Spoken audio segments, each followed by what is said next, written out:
This program is brought to you by Emory University. My name is Philip Wainwright. I'm the Vice Provost for International Affairs at Emory University, and it's a pleasure to welcome you to this special event today, and also to welcome our very special guest, Ambassador Jaishankar, the current Indian ambassador to the United States. We're truly honored that he accepted our invitation to come to Emory today. I also want to thank Consul General Kumar and his staff for making this event possible. Emory University has significant engagement with India, and today's a great opportunity for those in the Emory community and beyond in the Atlanta community to learn more about India and to hear from the ambassador. As Emory enters a new phase of internationalization with a new global strategy, India is assuming greater importance than ever before.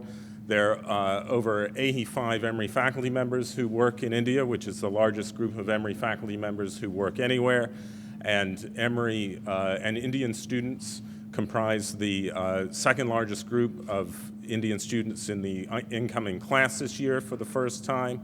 And visiting scholars, Indians comprise the second largest number of visiting scholars. So India figures prominently at Emory, and at this point, we believe that it's important for Emory to broaden and deepen that engagement. At this point, I want to turn the program over to Ambassador Marion Creekmore. Ambassador Creekmore is a former career diplomat in the U.S. Foreign Service with considerable experience in South Asia as the ambassador to Sri Lanka and the Maldives, and also as the Deputy Chief of Mission at the U.S. Embassy in Delhi. He was Emory's first Vice Provost for International Affairs, and now, though quasi-retired, still teaches courses in Emory College on India. I welcome Ambassador Creekmore to the podium to introduce Ambassador Jaishankar.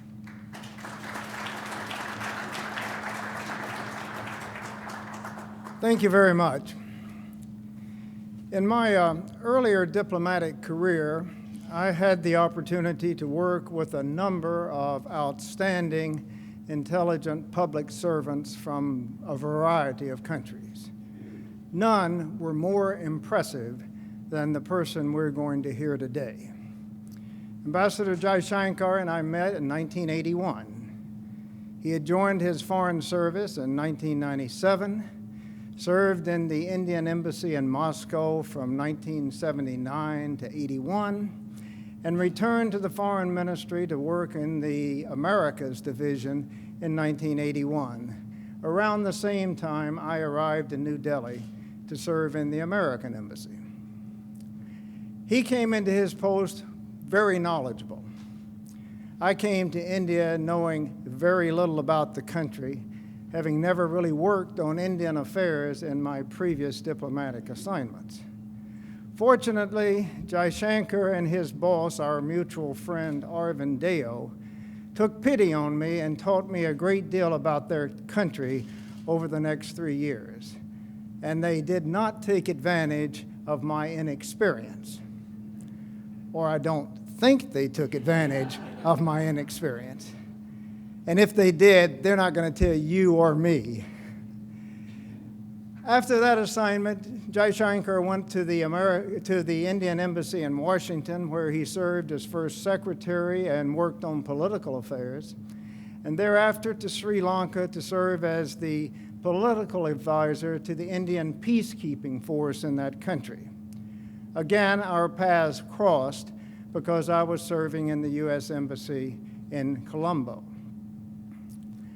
Ambassador Jaishankar, Dr. Jaishankar, is a man of the world and a scholar and practitioner of international affairs. He has had very important assignments at home in the Foreign Ministry. He has been the director of the East European Division. He served as the press spokesman for the President of India, and then as director of the Americas Division that deals with the United States and a number of other countries, and was a very important negotiator in the agreement that was concluded in 2008, the landmark civil nuclear agreement between the United States and India. Abroad, his competence demonstrated time and time again. Ambassador Jaishankar moved from one important post to another as commercial counselor, first in Hungary, then as deputy chief of mission in Japan, ambassador to the Czech Republic, high commissioner to Singapore, ambassador to China, and since December of last year, Indian ambassador to the United States. What a career, and he's still going strong. Ambassador Jaishankar is not a stranger to Emory. In 2005, my wife Linda and I had the opportunity to accompany a number of Emory faculty members to India on a visit sponsored by the Halle Institute for Global Development. Despite his very busy schedule, Jaishankar managed to come to our hotel and join us for breakfast, and then to give us a very comprehensive and insightful presentation on India, its relations with the United States and with other countries. Now, in that 2.5-week visit, we heard a lot of engaging presentations, but his was clearly the best. This is his first visit to the Emory campus, and we're delighted to have you. We only hope that this first is one of many visits that we will have the honor of having you with us. Today, Ambassador Jaishankar is going to talk to us about Indian-US relations and his hopes and plans for taking that relationship to new and higher levels, and then he will respond to your questions. Ladies and gentlemen, it's a great pleasure to introduce to you a splendid diplomat, one of India's finest, a friend and a wonderful person, the Honorable Dr. S Jaishankar, Indian Ambassador to the United States.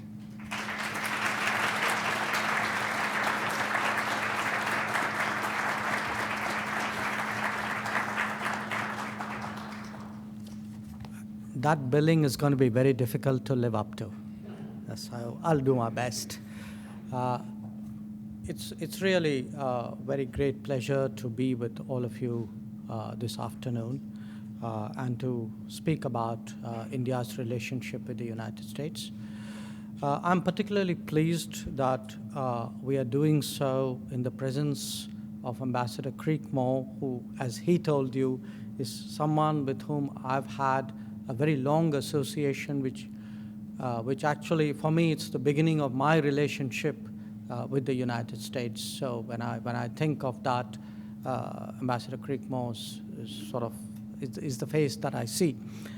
And today, when things are looking up for the relationship, I think it's important also to recognize the contribution of all those who made that happen.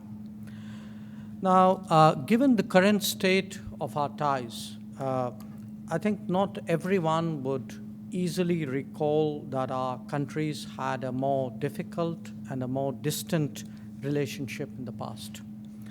There are a number of reasons why this was so, admittedly on both sides.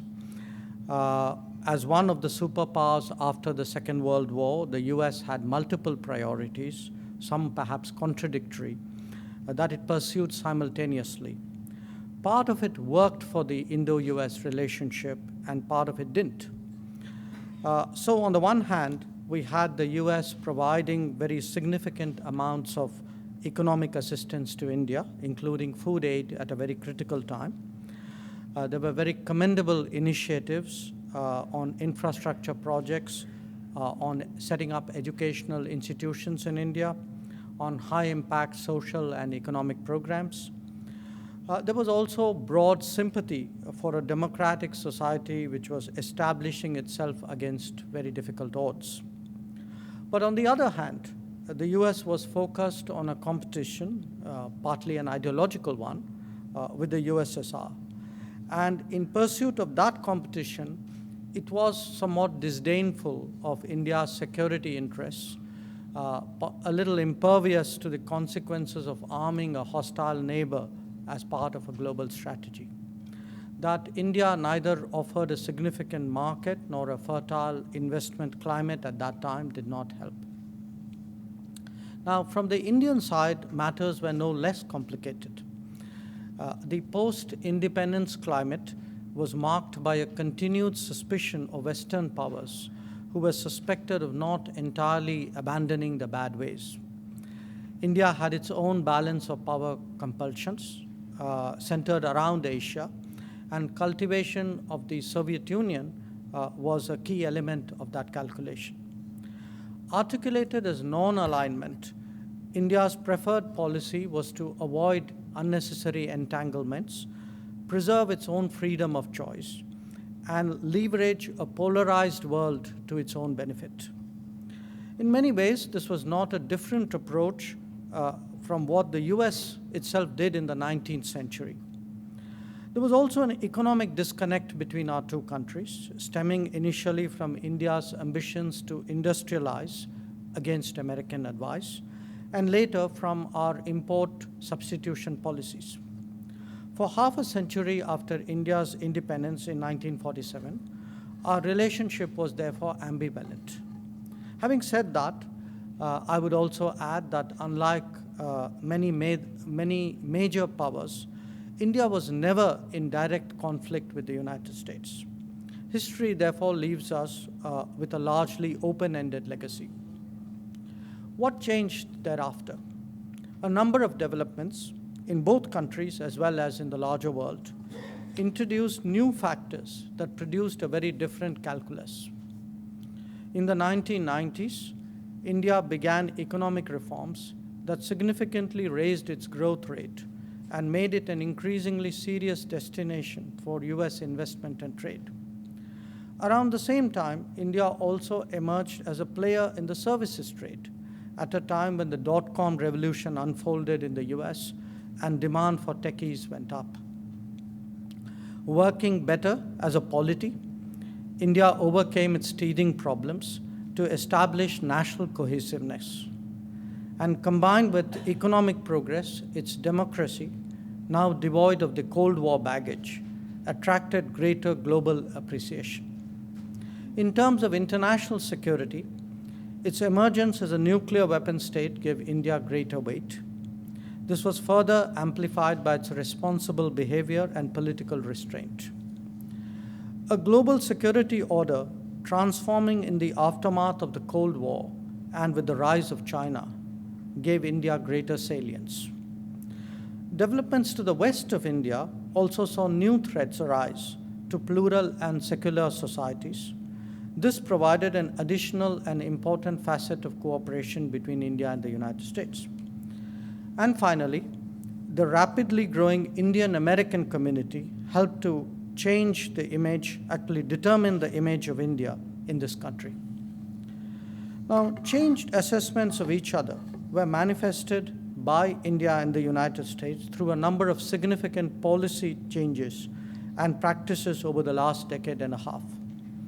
Interestingly, these happen over different administrations at both ends, pointing to considerable consensus and continuity of approach. An important shift was the US stance over the conflict between India and Pakistan on Kargil in 1999. Unlike earlier occasions when the US chose to condone misbehavior, this time the issue was actually judged on merits. A few years later, the India-US nuclear deal took place, reflecting an American appreciation of India's responsible record and its rising profile. In parallel, defense trade started up between the two countries and expanded rapidly as regulatory obstacles were removed. This has reached a point now where the US assures India of its willingness to accord it the same level of treatment as its closest partners. Militaries of the two nations also conduct a significant number of exercises with each other. Economic interactions between India and the US are also rising steadily. In the last decade, trade and investment levels have pretty much tripled despite a slowdown of the global economy. We are approaching each other now increasingly as global partners. A strong record of working in tandem in Afghanistan has been taken forward to Africa, where we collaborate closely on health, agriculture, and infrastructure. In short, we are moving towards a full spectrum relationship. Now, this might not seem such a big deal today, but for someone of my generation, this is a far cry from the state of ties that we inherited. Where do we go on from here? From the Indian perspective, the American relationship is important to the realization of key national objectives. Currently, getting growth up and expanding employment opportunities are among our main economic goals. As the driver of global sentiment and provider of capital, technology, and best practices, the role of the United States in that regard cannot be overestimated. Other countries take their economic cues from the US, which makes it doubly important. Given a strong history of collaboration in so many areas, it is only natural that the energy with which India is now going about its modernization efforts should also manifest itself in the relationship. Security is another significant area of collaboration since our two nations face similar threats, sometimes from the same sources. As a result, our cooperation in homeland security, intelligence sharing, counterterrorism, and law enforcement have become very important. And of course, the role of the US in contributing to a more positive external environment, specifically a more secure and stable Asia, is of value to India. A stronger India is also a strategic asset for the United States. And the point here I make is that from the US perspective, the analysis I gave you of Indian motivations can be mirror imaged. A more dynamic Indian economy is an investment opportunity as well as an attractive market. India's democracy and pluralism is a message in itself as the US continues to confront challenges of authoritarianism and religious fundamentalism. And finally, in its efforts to maintain its leadership position in innovation, the US finds a natural partner in India's human resources. This is the backdrop for the visit recently paid to the United States by Prime Minister Narendra Modi. His interactions covered many aspects of our ties and produced some noteworthy outcomes. On the economic front, the two nations agreed to step up investments and collaborate on infrastructure modernization in India, including the development of smart cities. Their proposed cooperation also addresses challenges pertaining to urbanization, sanitation, railways, advanced manufacturing, skills development, energy efficiency, and energy security. Collaborative programs and activities are envisaged in space, innovative technologies, energy research, health, and medicine. Defense and homeland security cooperation received a boost through additional initiatives. The two countries articulated shared positions on key issues of global concern. The US expressed support for a reformed UN Security Council with India as a permanent member. It also undertook to support India's phased entry into key technology control regimes. Now, conceptually, the visit offered three major takeaways. One, it widened the ambit of bilateral cooperation very significantly. Two, it envisages an American contribution to India's transformation of a kind that we have not seen for many years. And three, it contemplates a truly global relationship by jointly addressing international challenges and undertaking third country cooperation. The visit has certainly energized the India-US relationship and provided it with more ambitious goals. We are currently focused on a new agenda. Given our convergence in values and interests, there are really no obstacles to raising our ties to a new level. A few weeks ago, Prime Minister Narendra Modi and President Barack Obama wrote in a joint op-ed in Washington Post, "While our shared efforts will benefit our own people, our partnership aspires to be larger than merely the sum of its parts. The promise of a better tomorrow is not solely for Indians and Americans. It also beckons us to move forward together for a better world. It is that journey which I believe will make ours a truly defining partnership." Thank you very much.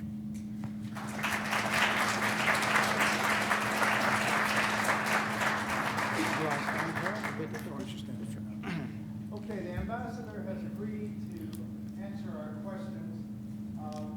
We want to be sure we use our time most wisely, and what that means asking short, direct questions to the ambassador and giving him opportunity to answer as many questions as possible.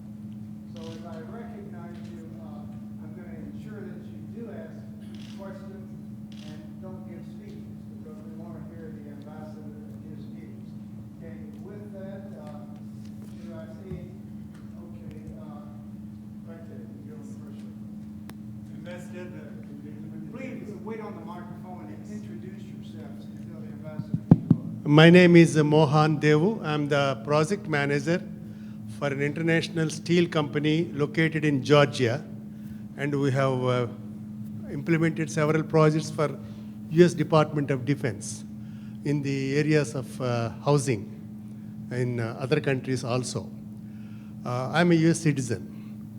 We are trying to get into India and have some joint partnership with companies like Larsen and Toubro, GMR, Tatas, Mahindras, some more. I get the list. So I request you to help me and tell me how do we make an entry. It looks like it's a very difficult task from department to department, CEO to CEO, and we are landing nowhere. Thank you. Well, I think the short answer is you and I need to have a quick talk once this meeting is over. The somewhat longer answer is that we are today encouraging foreign investment in defense. The rules have been liberalized. Earlier, you could have up to 26% in a joint venture. It can now go up to 49%. It can go even higher if you bring state-of-the-art technologies. The new rules actually lay out a timeline. It says that if you were to make a proposal, the government is obligated to give you an answer within 10 weeks. Now, the other part of it, which is who do you have a joint venture with, that's something where you need to go into the market with your record. We'd be happy as an embassy to connect you up with companies which are in the defense space. So please make sure you take a card from me when I leave. Back in the back.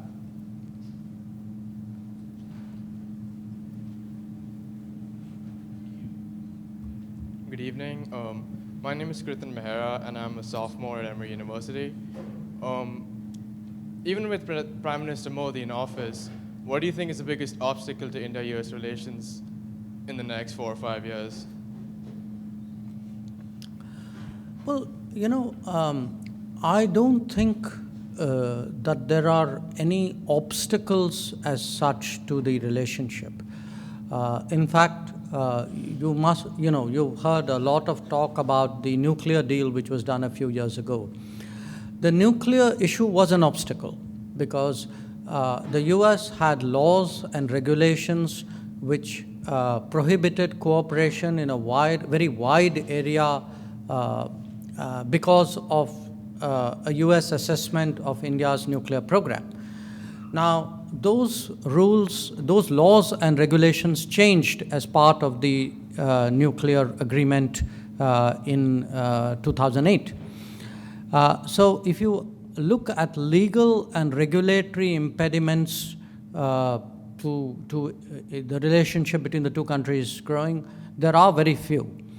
I think there are constraints partly of practices, lack of familiarity. If someone on the defense field finds it difficult to contact someone else in India in the same field, I mean, clearly there is some lack of communication, there is some lack of comfort, there is obviously very little experience here. My own sense is that the more we push the relationship, the more the possibilities would open up. I don't say this because I'm the ambassador. I mean, I do, but I actually genuinely believe this as well, which is that I think really there are a lot of things the two countries can do together, from education, health, most of all business. There are really very few impediments today to doing business. But having said that, we can make it easier for that to happen, and that's one of the priorities of the government today.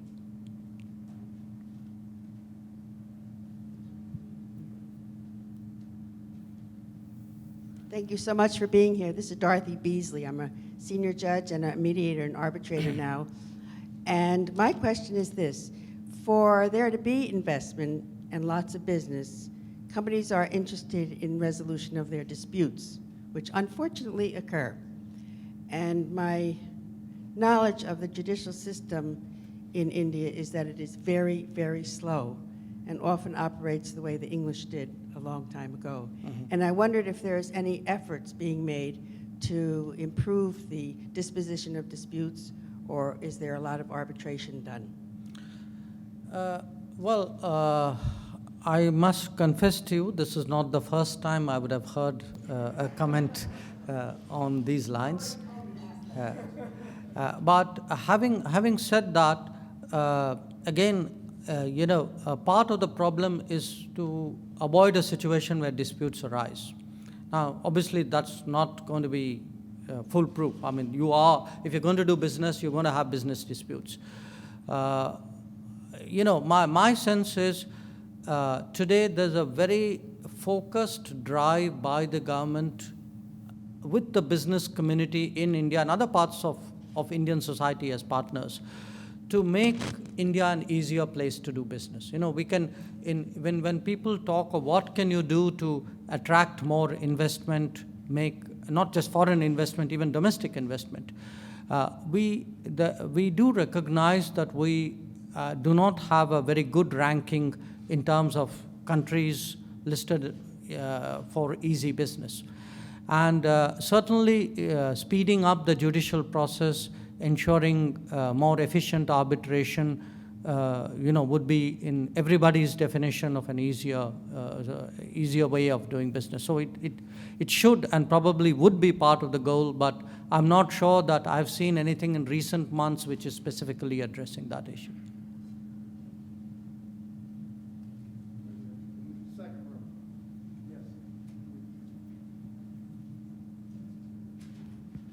My name is Edgar Randolph. I am a student and an alumnus. I was hoping you could speak to the potential of collaboration between India and the US in decreasing the use of fossil fuels and developing renewable resources. Sorry, I didn't get the last part. Decreasing the use of fossil fuels and? Developing renewable resources.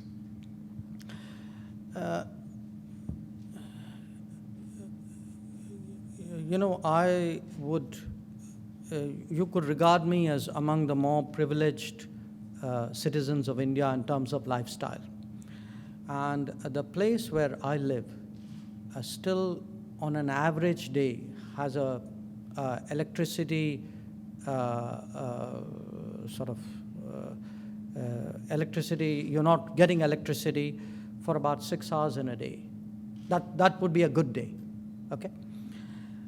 There would be a very large part, there would be very few parts of India which get 24-hour uninterrupted power.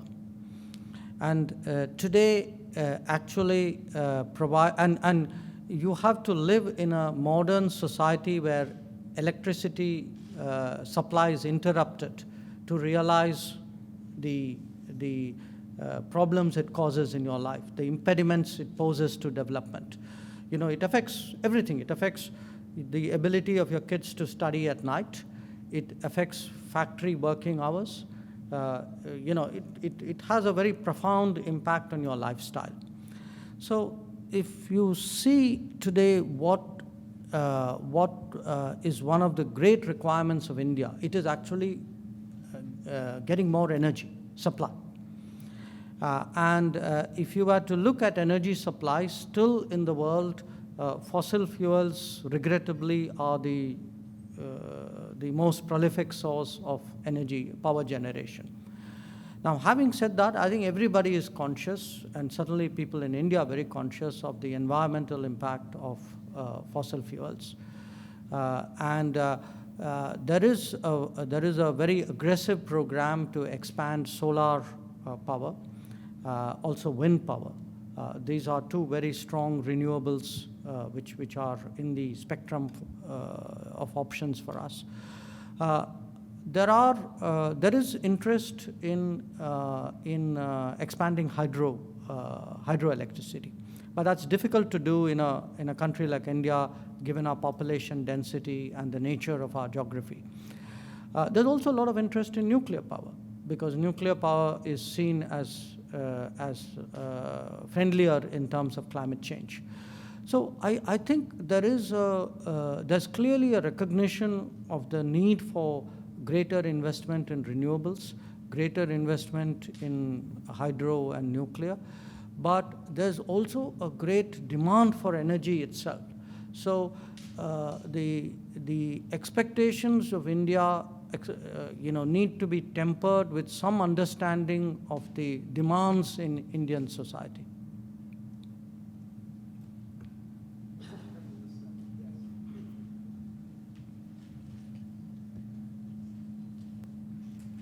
Hi, my name is Mary Hollis McGreevy, and I'm a sophomore in the college.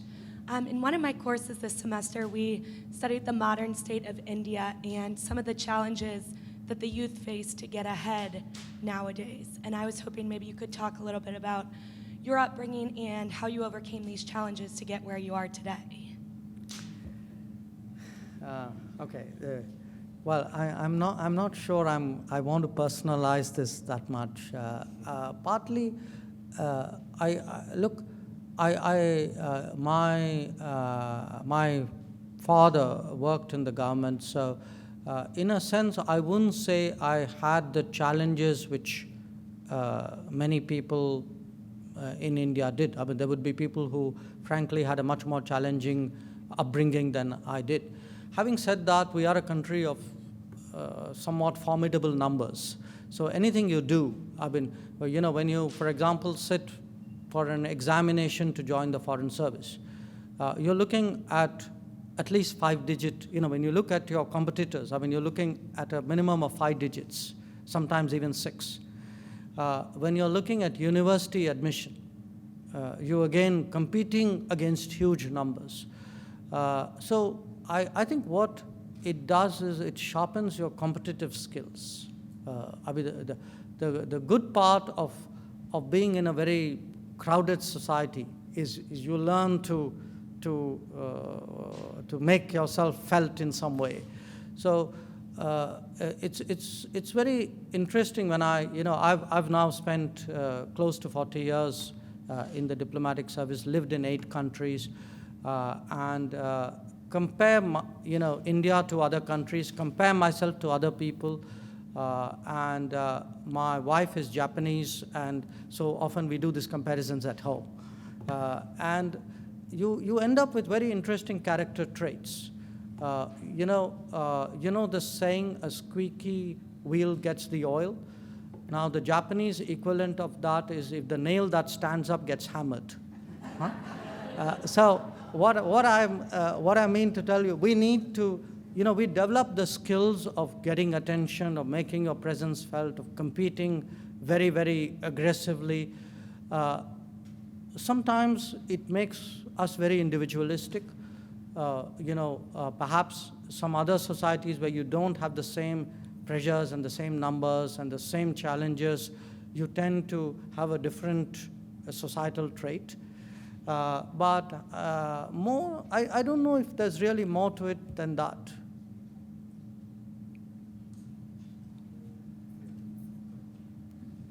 Yes, my name is Alex Morales. I'm a student at Georgia Perimeter College.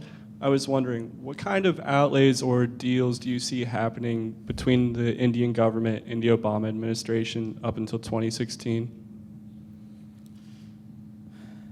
Well, we came out of a very solid visit a few months ago, where the president and our prime minister laid out a lot of possibilities.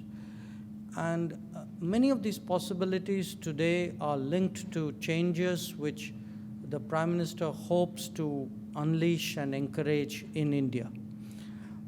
These are, changes in urbanization, changes in infrastructure, changes in education, in healthcare, and the U.S. is really a very, the U.S. is an extraordinary society which often doesn't understand its own value. I think really you have to look at the U.S. from outside to fully appreciate the capabilities of the United States. I think the U.S. can really be a very major partner in the transformation of India. It has been a partner in the transformation of many other countries. And as I said, there's some history here going back to the 1950s and 60s. But there is also the business, the games that nations play. How does international politics happen? And states do work with each other when they find that their interests are aligned, when they apprehend similar concerns, when they share interests and goals. So when we look at the Obama administration, we still think that there are a lot of possibilities of new initiatives, new programs, programs which can impact on the economies of both countries, but which can also impact in other parts of the world. And part of it is also India has been a subject of bipartisan consensus in the United States. Both, if you look at the last 15 years where we've had very big changes, the changes were partly initiated by the Clinton administration, then carried forward by the Bush administration, and then consolidated by an Obama administration. And the three couldn't be more different from each other. So I don't think for us there is any reason to think that the next 2 years won't be at least as good as the last 10 years were. Probably could be more, given the fact that there's more energy today in India for that relationship. Emory University. My question has to do with the trilateral relationship going forward between China, US, and India. Since you are absolutely an expert on China, being an ambassador there, you know this country very well, of course, India. How do you see the future evolution between US and China, US and India, and China and India?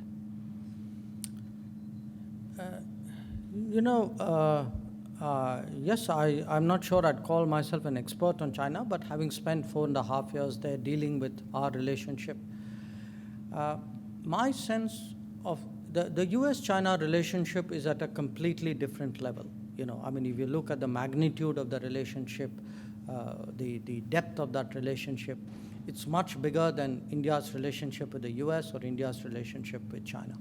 In fact, if you look at the weakest leg is the India-China relationship.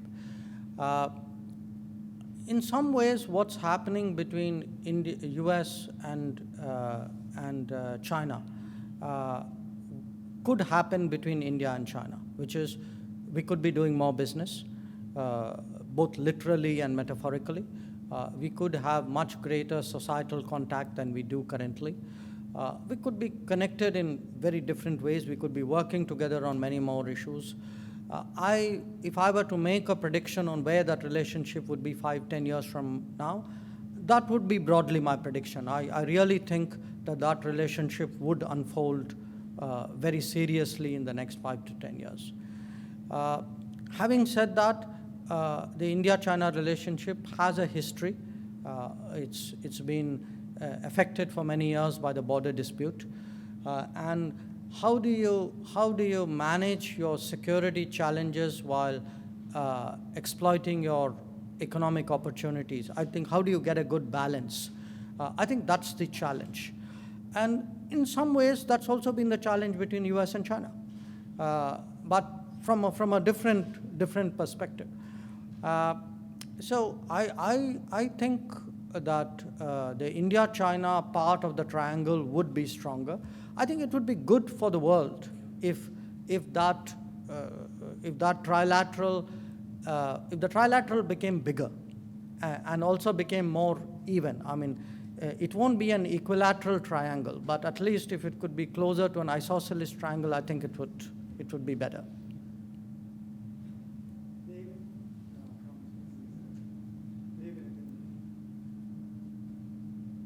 I'm David Blumenthal. We live here in Atlanta. I teach at Emory College. Like some of the folks in this room, I'm born and bred American, second generation. And to us, or to some of us anyway, Asia looks like a state just slightly larger than America. And I wonder if you could comment as specifically as possible in broadening on Professor Schett's question. What do you think is the relationship between India and Indonesia, India and Malaysia, India and Australia, if that's within the scope? I mean, where do you see the influence of India in these countries and the influence of these countries on India going? In fact, my Prime Minister was in Australia this week, and he had a great visit. He visited, I think, 4 Australian cities.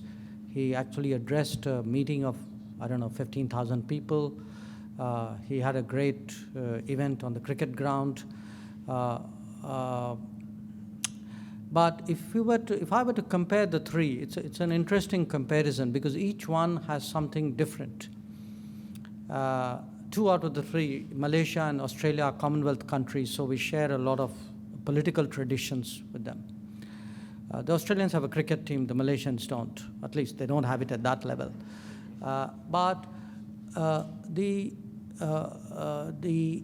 Where all these countries are concerned,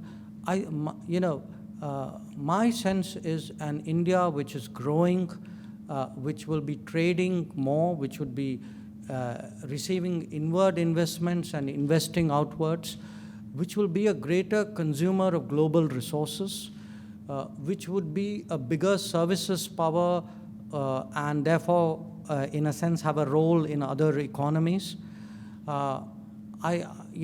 If you take all that as part of India's near-term future, I can see each one of these relationships impacted in some form. We also have a very, with these countries, we have a history in each case of its own kind. With Malaysia particularly, there's a very large Indian community there for many years. Where Indonesia is concerned, for us, other than the fact that, Indonesia was, for us, a very old political partner. In fact, if you look at the picture of India's independence and India's declaration of republic, you will actually see Indonesian leaders there. So there was a very close bond between the Indonesian independence movement and the Indian independence movement. In the case of Australia, other than the Commonwealth, the English, and the cricket, it was one of the interesting events which the Prime Minister undertook was actually meeting war veterans in Australia, because we actually have a long-standing military camaraderie with the Australians. So, to me, what you would see if India's growth rate picks up, if India modernizes more rapidly, if there is a more confident India which is much more engaging of the world, I think you will see all these relations grow accordingly. And the impact of India would be felt east of India perhaps more strongly than any other part. There was a time when the bulk of our trade used to be west of India. In fact, most of our major ports from the colonial times were west of India. Today, more than half our trade is east of India. And there is a reorientation of India's economy which is taking place, and consequently of India's diplomacy and foreign policy as well.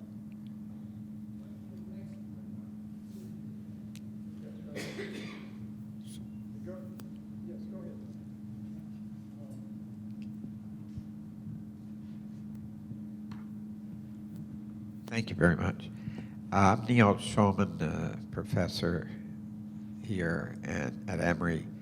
We had a humanitarian summit, and there were some wonderful people from India who attended, and were doing great things. I was at an event yesterday at the Carter Center with Mother Teresa, somebody who just did a book on Mother Teresa. I'm just wondering, there's a very big difference between the economics positions of people within India. You have some very, very, very poor people. And I'm wondering what is being done these days to give to the very poor more of an opportunity in your country as far as poverty and children and food, shelter, health care, that sort of thing. Well, you know, there are a lot of things being done, and yes, there are organizations which work on poverty, providing shelter, healthcare, etc. But if you ask me, what is the single biggest thing we could do to deal with the poor, I would say it would be creating more employment. And we have to look at the example of China. I think 25 years ago, India and China had almost the same per capita income. Today, China's per capita income is 3 times India's, maybe a shade more. Having lived in China, I can say very frankly that the Chinese have done a much more effective job in attacking poverty, in providing employment. And at the end of the day, you know, social programs which are dole-based are not a solution. I mean, yes, they are a palliative. They do not, you know, they don't provide a long-term solution to poverty. What does provide a solution is a higher growth rate with a greater employment possibility. And I think that thinking has gained greater hold in India. So if you look today at our priorities, the priorities are to expand manufacturing, because manufacturing creates more jobs than services or agriculture. To train people, to expand our skills development, because we need to prepare people for jobs. You can't, you know, you can't just pick them off, you know, from the landscape. And to do both, you need to create a better infrastructure so that you can attract the investments necessary for manufacturing. So I think if we can actually get this cycle of infrastructure, manufacturing skills moving, and therefore that sort of lifts the economy, you could actually see dramatic changes in India's employment numbers, and frankly, dramatic changes in India's poverty situation. Okay, we have time for one last question. Yes, lady right there. Yes, you. There's the microphone. Could you kindly comment on the US, Pakistan, and India relationship? Is that an option, or?